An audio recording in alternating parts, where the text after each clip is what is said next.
Hay cosas que creemos superadas hasta que la vida vuelve a ponerlas frente a nosotros. Una relación, un síntoma, una pérdida, un miedo que regresa, una historia familiar que se repite sin pedir permiso. Aquello que no miras termina dirigiendo tu vida desde la oscuridad. Soy Patricia Pelayo y te hablo desde el sótano, donde vamos a prender la luz y abrir una caja que probablemente tiene que ver con tu historia.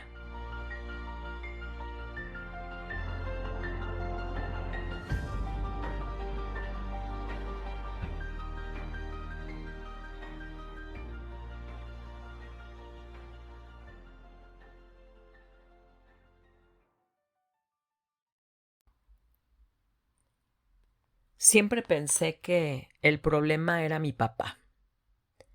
Ahora sé que no, ahora sé que el problema nunca es eso que puedes ver con claridad, eso que estás consciente que está ahí y que te duele. El problema nunca es ese, el problema es lo que no puedes ver. Pero en ese momento para mí era así, sin matices, sin dudas, sin análisis. Mi papá era el malo, él era el villano y punto. Cuando somos niños las historias son simples. Hay buenos y malos, hay víctimas y culpables, hay héroes y villanos, porque la mente de un niño es así, es concreta. Y en mi historia estaba clarísimo quién era quién. Mi mamá era la buena y mi papá era el malo. Mi mamá sufría y mi papá era el que la hacía sufrir. Entonces, caso resuelto. Mi papá siempre, pues fue un extraño para mí. Yo no sabía nada de él, o muy poco. Eh, no lo conocí en ese sentido, es decir, eh, no sabía su esencia, no conocí al padre, él siempre estaba ausente. Pero lo que sí sé es que, bueno, él era un hombre muy guapo. Dejó la escuela y comenzó a trabajar muy joven. Estudió dibujo y pintura en La Esmeralda y en San Carlos y se dedicó al dibujo publicitario y al diseño gráfico. Y bueno, será por eso que yo estudié diseño gráfico, como para intentar reconocer algo de él en mí. Créeme que llevo años dedicándome a esto de la parte sistémica y todavía me impresiona cómo se manifiestan las lealtades a nivel inconsciente. Pero bueno, el caso es que siendo muy joven, él pues comenzó a ganar mucho dinero en el medio de la publicidad y eso le permitió montar su propio negocio de artes gráficas. De ahí se fue expandiendo y pues tuvo muchos negocios muy diferentes entre sí, pero muy prósperos. Y eso lo llevó, por un lado, a tener una sobrecarga de trabajo y el pretexto perfecto para nunca estar en casa. Y por otro lado, pues mucha vida social que mi mamá no compartía.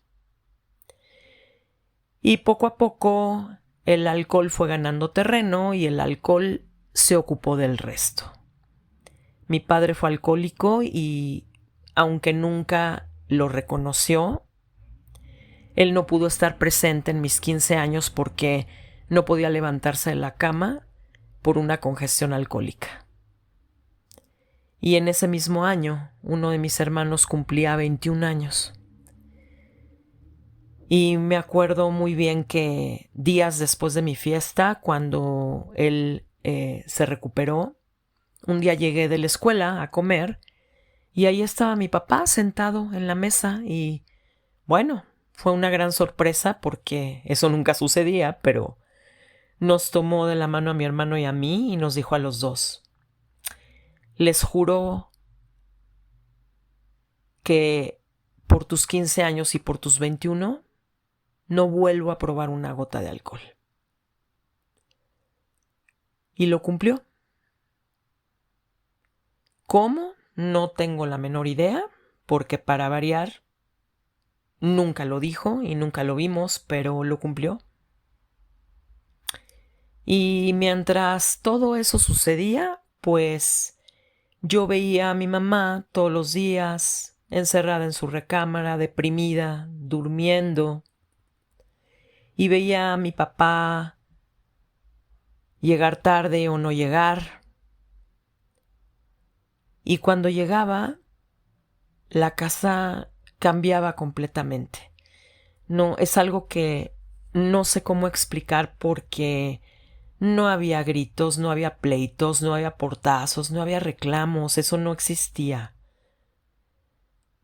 Pero sí había una tensión horrible, como si el aire pesara, como si todos estuviéramos esperando que sucediera algo que nunca terminaba de pasar y nadie hablaba de nada. Pero no hacía falta que habláramos de nada porque las actitudes decían todo.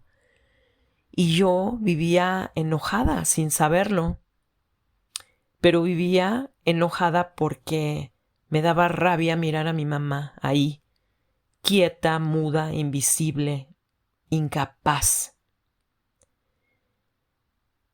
Y me acuerdo que una vez la confronté, me atreví a confrontarla porque, pues obvio, ella nunca me contaba absolutamente nada de sus cosas ni de sus problemas, menos de sus problemas con mi papá.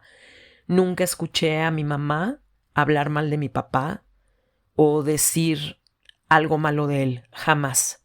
Pero no hacía falta decirlo, porque con su actitud era totalmente evidente el rechazo y el resentimiento que ella tenía con él.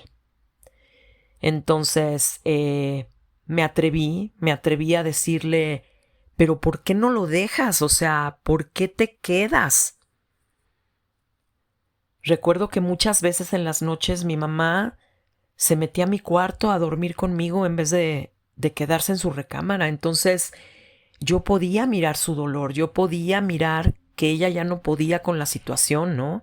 Y ese día se lo dije así, directo.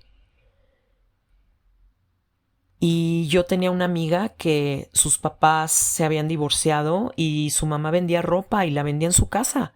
Ahí en la sala tenía todos los tubos donde colgaba todos los ganchos de la ropa. Y llegaban las señoras a su casa y le compraban y con eso ellas salían adelante. Y yo le conté eso y pensaba, haz algo, mamá, muévete, no te quedes ahí. Pero nunca lo hizo. Prefirió quedarse. Igualito que hice yo, una lealtad más, cuando viví una situación similar. Y hoy me conmueve mucho acordarme de eso y sobre todo de la visión infantil que yo tenía sobre la situación, porque en ese entonces yo creía que estaba defendiendo y salvando a mi mamá. Pero claramente, pues no lo hacía por eso. Lo que estaba intentando era despertarla. Yo la necesitaba que me viera, que reaccionara, que estuviera presente, que viviera, porque pues yo tampoco me sentía vista por ella, nunca me sentí vista por ella, ni escuchada, ni sentí que fuera importante. Muchísimas veces pensé acerca de mi mamá, pensé, estás así porque perdiste un hijo y eso te llevó a perder a los otros tres, o al menos a mí. Y qué ironía, ¿no? Te hundes porque pierdes un hijo y al mismo tiempo sueltas a los otros tres. Entonces, todo mi enojo hacia mi papá se mezclaba con ese dolor y esa confusión que me provocaba mi mamá. Y yo era una bomba adolescente emocional con patas a punto de explotar. Y justo sucedió algo que detonó la bomba. Resulta que mi papá, pues dentro de sus múltiples negocios, tenía un negocio que nadie sabía qué era, pero tenía un negocio en Toluca. Y entonces todos los fines de semana él tenía que ir a supervisar el negocio de Toluca, él tenía que estar allá. Y regresaba los domingos a la hora de la comida, eso sí, para comer todos juntos en familia. Entonces, me acuerdo que un domingo regresó, según de Toluca, del negocio, pero regresó recién bañado, perfumado, camisa limpia, implacable, sonrisa, y pensé, a ver, espérame tantito, porque esto a mí no me huele a Toluca. Y no sé de dónde salió mi instinto detectivesco, pero ahí salió. Y bueno, sí sé hoy de dónde salió. Mi lunita en Escorpio salió con todo. Y ahí empecé a observar, empecé a poner atención, empecé a juntar las piezas, empecé a armar el rompecabezas y me di cuenta de que todos los sábados, antes de irse, antes de las 7 de la mañana, antes de que todos los demás nos despertáramos, él hacía una llamada telefónica. Todos los sábados, a la misma hora, la misma rutina. Así que un día me levanté más temprano que él y cuando escuché que él ya iba bajando las escaleras y empezó a marcar el teléfono, salí de mi recámara de puntitas y descolgué el teléfono que estaba en el hall de arriba. Y la llamada la contestó una mujer. Y escuché a mi papá hablar de una manera que jamás le había escuchado utilizar con nosotros. Nunca. Su voz era suave, cariñosa, tierna. Hablaba bajito como cuando hablas mientras sonríes. Y en ese momento yo sentí que me faltaba el aire. Ni siquiera pensé en la parte de la infidelidad. Yo tenía 16 años. Lo único que pensé fue, no inventes, mi papá sí sabe hablar bonito. Mi papá sí sabe ser cariñoso. Mi papá sí puede querer a alguien. Y eso sí fue lo que me rompió. Porque yo jamás lo había escuchado hablarme a mí de esa manera. Y entonces me obsesioné. Y lo admito, levanto la mano y admito que me obsesioné porque yo quería saber quién era ella. Y lo juro, de verdad, lo juro, que no era para pelearme, ni para reclamar, ni insultar, ni hacer un escándalo, no, nada de eso se me ocurría. Yo lo único que quería era saber y entender, porque en mi cabeza adolescente, pues ella tenía que ser alguien verdaderamente extraordinario, tenía que ser increíble, tenía que tener algo mágico, porque ella sí había logrado lo que yo no había logrado siendo su hija: su cariño, su tiempo y su atención. Y entonces ahí comencé con mi investigación. Junté todos los recibos telefónicos y con un lápiz en la mano y un marcatextos empecé a buscar, porque en aquel entonces los recibos de teléfono venían con todos los teléfonos a los que se había marcado, la fecha y el tiempo que había durado la llamada. Entonces me acuerdo que extendí todos los recibos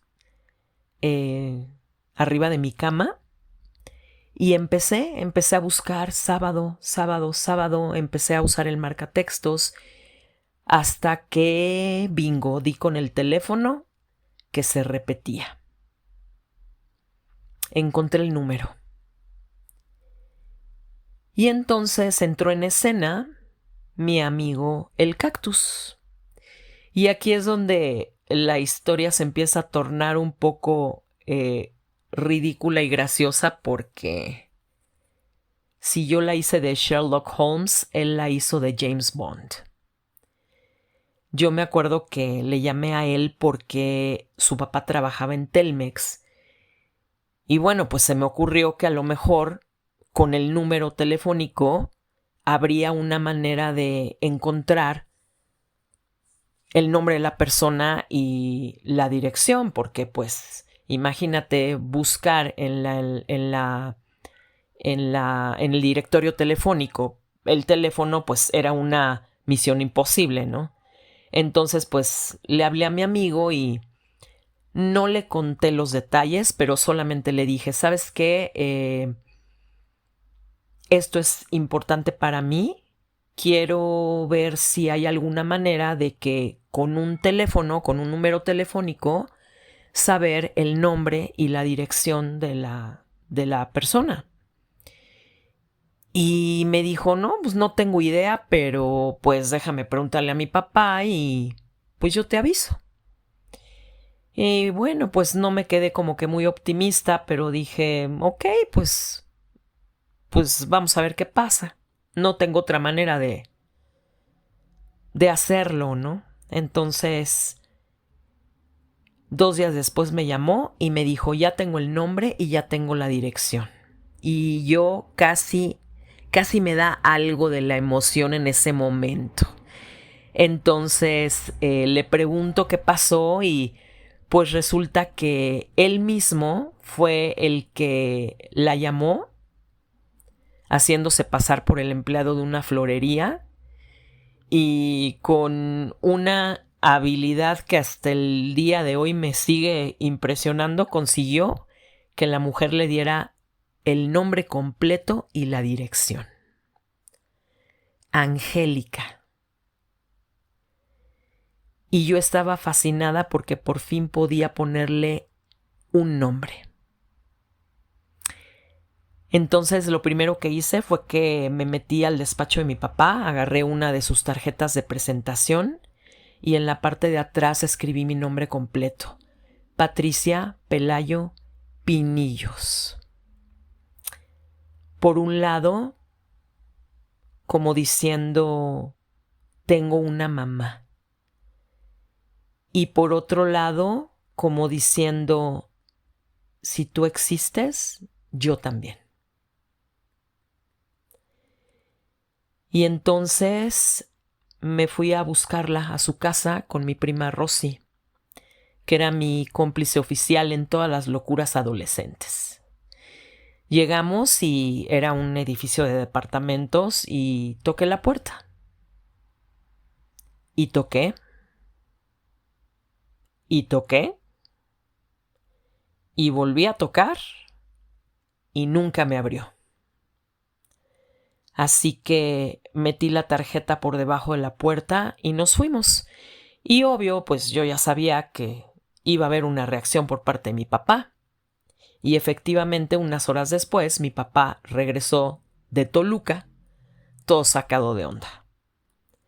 Me llamó a su despacho, cerró la puerta y sacó la tarjeta de presentación que yo había dejado en casa de Angélica de una de las bolsas de su camisa, la puso encima de su escritorio y me dijo: fuiste a molestar a esta señorita a casa de sus padres. Y en ese momento, por primera vez, no le tuve miedo, porque estaba siendo totalmente honesta y le dije: no, yo no fui a molestarla, yo solo quería conocerla. Y luego agregué algo que no sé de dónde me salió, pero le dije: yo solo quería conocer a la persona con la que sí quieres estar. Y en ese momento como que él no sabía bien qué decirme y comenzó a decirme: esa señorita fue mi novia hace muchos años. Y en ese momento yo lo interrumpí y solamente le dije: yo no quiero ninguna explicación. Solo te voy a preguntar qué hubiera pasado si en vez de que lo descubriera yo, lo hubiera descubierto mi mamá. Y por primera vez él se quedó sin respuestas, yo me salí del despacho y nunca volvimos a hablar del tema mi papá y yo. Jamás. Pero después de eso, él dejó de ir a Toluca. Y hace años, cuando trabajé en mi árbol genealógico, incluí a Angélica en mi árbol genealógico. Le di su lugar porque fue una relación de muchos años. Y cuando la incluí le dije, gracias por darle a mi papá la felicidad que no pudo encontrar en casa.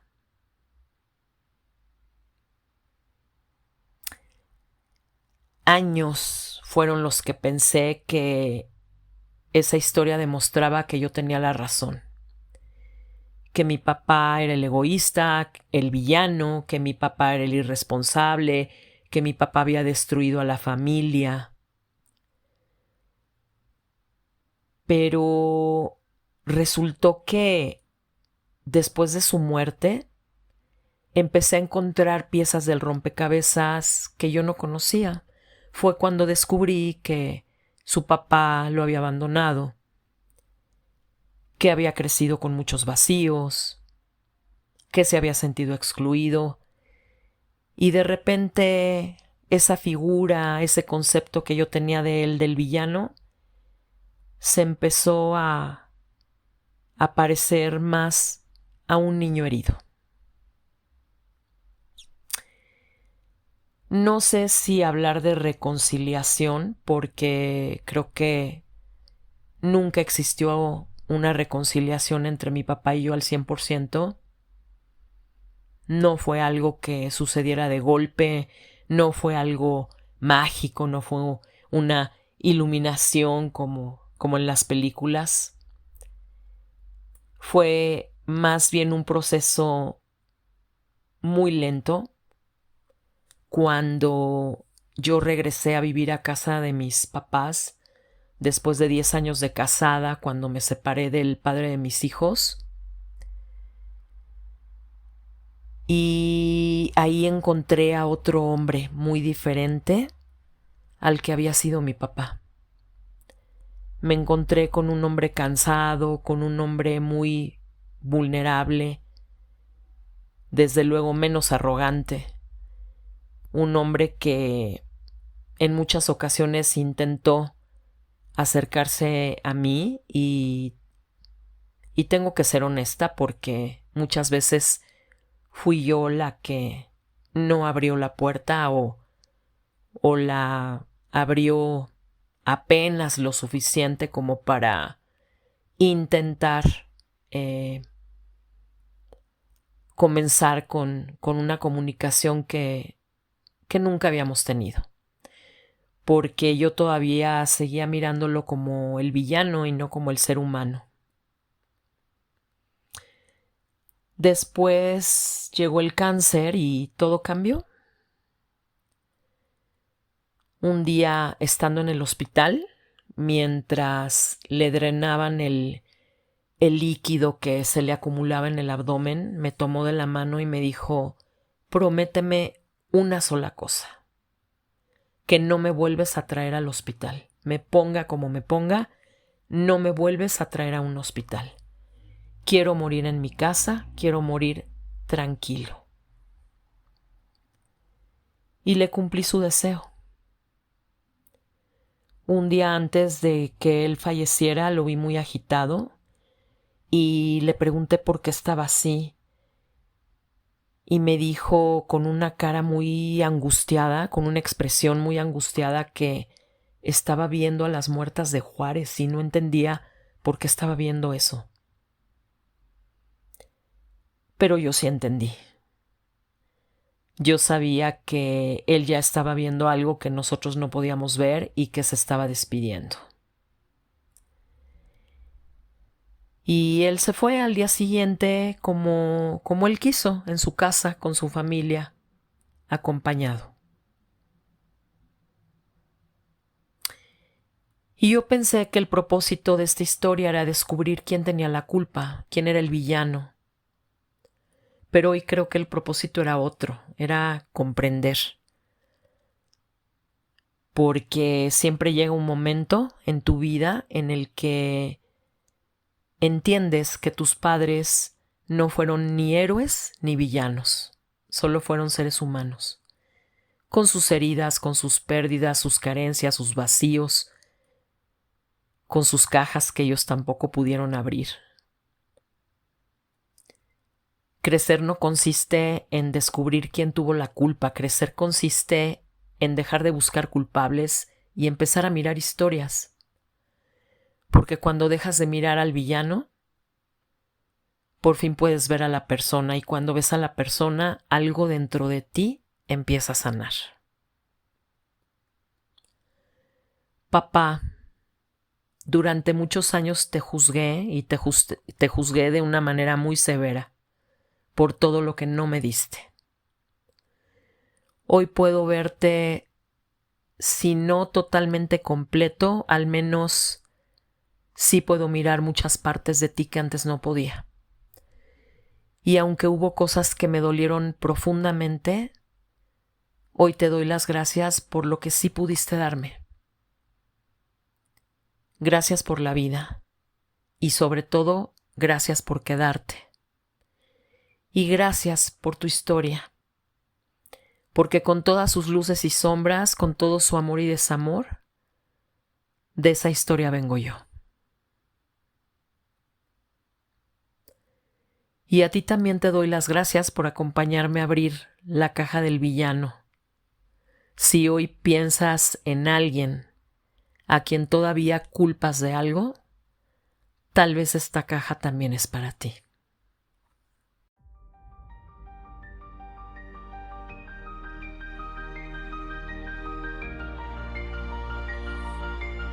Gracias por acompañarme a mi sótano. ¿También encontraste algo que sanar en el tuyo? Si este episodio resonó contigo, compártelo con alguien que también necesite prender la luz en su propio sótano. A veces una frase, un recuerdo o una incomodidad son la señal de que una caja está lista para abrirse.